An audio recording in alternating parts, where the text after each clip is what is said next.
Okay, this reading is for a Pisces, North Node in Leo with a life path 7. She's got a lot of water and air. The sole purpose for this chart is what I call a way shower. Basically, it's an enlightenment path. So she's wanting, you're wanting, I'm saying she, I'm talking to you, you're wanting to experience enlightenment in this lifetime. But then when you achieve that, you show the way to others. So that's where I get way shower.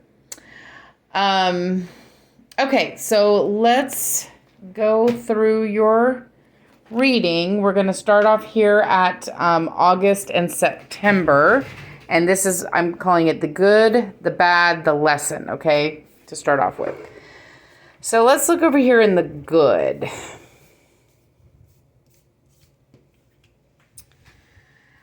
All right, so there was some kind of stalemate, okay, where you were blinded and couldn't see something. It was either, I don't know if you're married or not, but if you are, it was with a marriage partner, or if it was a significant relationship, either a partner or a teacher. This could also be a teacher or a mentor or a deep friend, somebody that you had a very strong connection with. So there was the door closed. Okay, so it's like a blocked opportunity that doesn't happen. You thought something was going to happen and the door got slammed. There was some kind of reveal here where some kind of truth was revealed, which slammed the door. It's definitely could be that you were tested or challenged. Okay, you had to defend yourself or stand your ground in this situation, and ultimately you ended up cutting this person out, or the fight resulted in like a ghosting or a blocking or something like that. Like this door is no longer open, so that's why it makes me think of a block. But it's in the good pile, so this was a good thing. Okay, and this had to happen. Okay, you were blinded in this situation originally, so it looks like your blindfold came off. Something was revealed to you, and when your blindfold came off, then it was, I need to stand my ground. I need to speak my truth and cut this person out. So let's look at the bad. Okay, so there was a lot of cards that jumped out on your reading. So I've got a lot of cards on the table to deal with. Okay, so there's a couple different ways to interpret it. So this situation, it could have been a female friend, or it could have been a teacher or a mentor, because you've got the teacher here and the teacher here. But it also, again, could be a very significant soul partnership, which also indicates this. So this is like, what you're wrestling with is this, okay? So this is what I call, like in Jerry Maguire, where he talks about the Quan. It's like the Quan is like when you have everything. You have the house and the family and the husband and the picket fence and the marriage and all the money. You know, it's like you have all the things. Okay, so there's something where you're having to surrender. Okay, so this is like a surrendering and letting go. So you're having to surrender and let go of this idea. There might be something in this situation over here where you cut this person out and they're blocked, or you've ghosted them, or whatever, but this is no longer a possibility. Like the door is slammed shut. And there's kind of a grieving about that because you think that you're giving up this. That is one interpretation. Okay, or this could just be you have an idea of this and you feel like you never get there. It's like you want to do this. This is what you want in life, but it's just not coming. The opportunity is not there. It's just not coming for you. And this is like, you could be waiting and ready. It's like, I'm ready for love. I'm waiting. I'm ready. Where is it? Why isn't it coming? It could be that energy. Okay. If you're single, it's that energy that's in the bad. This is like, you're single, but you don't want to be single. You want to be here. Okay. If you're in a relationship, if this was a relationship that you just cut loose, then it's the loss of this possibility that has made you upset. So it's like happily ever after is out of your grasp, is what this energy feels like. And then it's like you're in a waiting game because there's either no opportunities coming or you don't see any opportunities coming, and it's just like a waiting game. So let's look at what lessons that you're learning about this. Okay, so you've pulled the Fate and Destiny card quite a few times, so we're going to need to talk about that.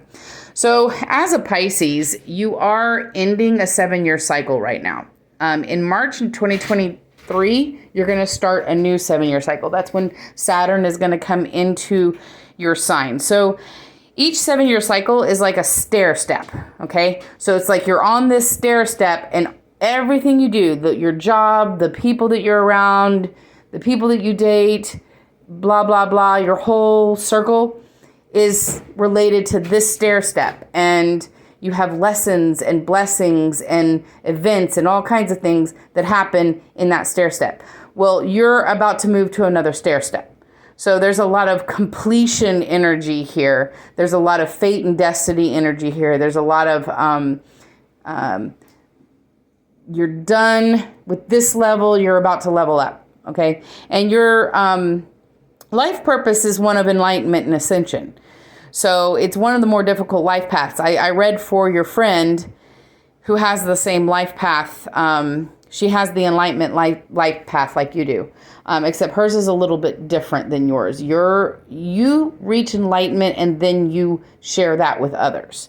So in the process of reaching enlightenment, it's rather painful, honestly. Okay, so let's look at your lessons here. All right, so first of all, this is the last push, okay? This energy is very much weighing heavily on your back, okay? But you're about to release all of that, okay? It's the last push. You're at the end of this 7-year cycle. I mean, literally the new one starts in March. So, but you've been in this cycle, by the way, for 7 years. So this is a real pattern. This being blinded is a pattern of yours. Hoping and wishing for this combination with this and this can make somebody overlook red flags real quick. It's like wearing rose-colored glasses and not seeing a person like you want to see them because you see the ideal version of them. So that you've been in that for like 7 years, and that's over. Okay, this is fate and destiny stepping in because your cycle's done. Okay, so this is learning how to look into yourself and your own intuition. Okay, this is the Magician twice, and learning to manifest what it is that you want from what you have inside of you. Okay, there's a need here in this lesson. There's a need to let go of like a neediness. It's like an attachment. You're learning to let go of attachment. That's what the lesson is. Your lessons. It's a lesson in equanimity. So I'm gonna go to the next one, which is gonna talk about equanimity. But I just want to make sure I didn't miss anything here. So that's what your psyche is clearing. Okay, your psyche is clearing this neediness, this attachment. It's an attachment to this. Okay, so you're clearing the need for this. So what is your psyche clearing? I just want to say that you got the Fool like 4 times from 4 different cards, which is insane. I don't think I've ever pulled the Fool so much on somebody. Okay, so again, This is a blinded. This is being blind in love with those two together. Being blind in love. And this, all three. Okay, so this is being, it's like your passions get ignited and you get all excited, and then you go into this energy and you don't really see the person, okay, because what you see is this. And you're like, I want this. So you're not really looking at the red flags or whatever. You're not looking at the person. You're blinded, okay? It's the same energy here. Your passion blinds you, okay? So the way out of that is equanimity. This is the angel of equanimity. In Buddhism, equanimity is one of the 4 loves. I think Thich Nhat Hanh talks about it. But there's a parable in Buddhism where this monk gets accused of having this girl's baby, and obviously he didn't do it, but he doesn't say that he does or doesn't. He just takes care of the baby, and then it turns out later that she says I'm sorry and takes her baby back, and he doesn't ever say anything about it. It's just that the baby needed to be taken care of, and so that happened. It's like equanimity is letting go and let God. So the universe has a bigger plan, and you just have to trust that plan and fall into that plan. What you want may not be actually what is your soul's journey. That may not be the path that you're actually supposed to be on. Okay, so you have to your passions get ignited and you need more objectivity.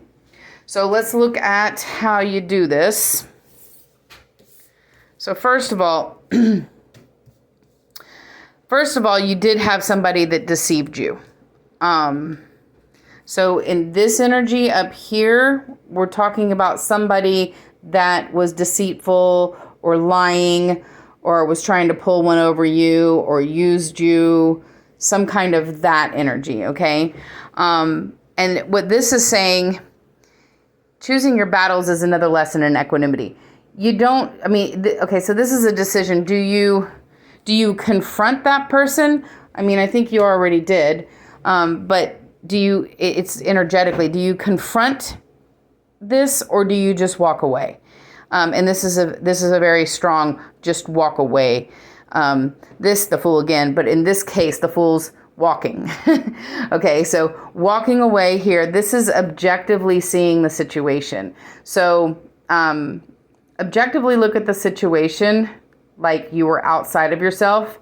So like if you left your body and you went outside of yourself and looked at the whole situation like it was a movie that was playing, judge it from that perspective, like you're not involved in it, because you have to get the attachment out. Your attachment's clouding I don't know if you still are, but you were clouded. Okay, so you were blinded, all right, by an attachment to this. So, and here it is too. That's what's clearing out of your psyche. Okay, so equanimity is an objectivity. So there's a need to be objective, okay, and just walk away. This is new opportunities, okay, new opportunities that are over there. It's like if we saw the card, this is like a person that's about to like sail across a sea. Okay, so this is moving on. The way that you clear this energy from your psyche and get grounded and get letting go of attachment is you move on. Okay, so move on from whatever that energy was. So let's see what's coming. So this will be October through March. And this is what's coming into your environment. Okay, what's coming into your environment? You've got a player. So this is a test, okay? So this is some kind of player energy. You need to get insights. Okay, so it's a player energy and you need to recognize that it's a player energy. So, you need to get insights from yourself to say, oh, I'm seeing more clearly now. Okay, so you've cleared this blindedness. Okay, and you're gonna see this more clearly. So you're gonna be able to look at it more objectively because you're learning equanimity and you're learning this. Okay, so you're learning objectivity when it comes to these these love situations. You're going to see it more clearly. Now, the why is interesting. Again, all right, this is the world again. So this is the end of a cycle, okay? And we know that because you're moving away. You've just finished a 7-year cycle and you're moving on to another one, okay? But this is saying here's the moon again, okay? So free yourself from self-delusion, see this for what it is, okay? And it could cause a lot of obstacles and challenges, okay? It could cause a fight situation. Or if you treat it with equanimity and objectively, basically you could play the player. So that's kind of what this means. So this is like, I read a couple of different guys who had this energy in this exact spot. I don't know what it is about October and November, but there's going to be a lot of people hooking up. I can tell you that. So this helps you get your confidence and your mojo. Sometimes players have their place, play with them. You get into you can get into a mojo that way. Just don't take them too seriously. Don't try to put this on this energy. Okay. This energy is somebody who's just having fun. They're just passing through and they're, romantic and is lighthearted and stuff. Okay. Well, great. Have fun with them. But don't put them into this energy. And that's part of what you're learning here is to let go of this energy. And your whole next cycle may be like that. So this is a trust the universe. You're going on a whole new stair step. Okay. So this is the objectivity. So stay objective. Okay. But yeah, maybe play a little. Let it increase your confidence and your mojo. This person might think that you're super hot, and okay, cool. That helps with confidence. Or you can just get into a challenge with them, which I wouldn't suggest getting into that energy. This would happen if you put this on top of this. If you put this expectation on top of this energy, yeah, you're going to get yourself into some conflict with that. That's just, or you could play it. So if you play it, you're putting this flirty, confident energy on top of this. And that, that could be fun. Just trust the universe. Okay. But you're going into a new cycle. So you're about to lead into a new 7-year cycle. So let's look what's happening here. This is what you're evolving into. Okay. Your new cycle starts in March. It's going to start about March 2023. That is the beginning of it. So in March, you are going to complete this stair step and you're going to the next stair step and you're going to be there for 7 years. So this is going to take a while to evolve. Okay. But some of the things that you are evolving out of, big time this. Okay. So this signifies codependency. It could be addictions. It could be toxic people. It could be, and you might have a toxic people problem because you're kind of blind to red flags over here. So you do have this energy where you've got rose-colored glasses and you're blind to red flags, and that's going to end. Okay, that's not coming with you to the next cycle. Okay, this person is extremely confident and knows exactly what they want and what they will and will not put up with. Okay, so you're definitely evolving this energy. So this is like a fearlessness that you're evolving into. So there is some letting go over here. There's some letting go of attachment and neediness over here into a fearlessness. So the fearlessness is totally objective equanimity, So it's you're evolving out of attachment. You're learning how to not. It's a dissolving of ego. Actually, these two together are a dissolving of ego, and of holding tightly and of controlling. So you're letting all of that go. Again, like I said, it's going to kick in a 7-year cycle. Okay. This is just using strategy to do it. And this is the waiting game that's up here. It's going to be over in this cycle. But in order for it to be over, you have to achieve this. Okay. So this is what your soul is evolving into in this next cycle. You're fearless. You're the way shower. Okay, so you reach your own enlightenment and then you show others. A lot of people that have your particular path are solo for a long time anyway, because they have to deal with a lot of, it's a hard life path. Enlightenment is a hard life path. And that's, I mean, yeah. But you get to be here. Look at the heart glowing in the center. That's really cool. It's free from fear. It's free from attachment. It's free from ego wanting and reaching. It's free from neediness. It's free from even wanting this. Okay. Doesn't mean you're not going to have it. As a matter of fact, the wait's going to end here in this next cycle. But this starts in March. So, warning for this energy. He is a player. He or she is a player. But you can play. I mean, players have their place, right? Just don't put that energy on it. And you're getting rid of this. You're getting rid of attachment to this anyway. So that's part of the lessons that you're learning. Is your lesson that you're learning here is equanimity, which is super important for anybody on an enlightenment path. Equanimity is a key foundation, strong. This also is about building a foundation. So your foundation for what you're evolving into involves equanimity. That's at the foundations at the base of those pyramids there. Okay. So this is equanimity, being fearlessly objective and not attached and strong. This is what you're evolving into in the next 7-year cycle. Okay, I hope you liked your reading. We can do more readings as full moons come up and new moons come up. Different energies will hit you and different things will be coming into play. Just let me know.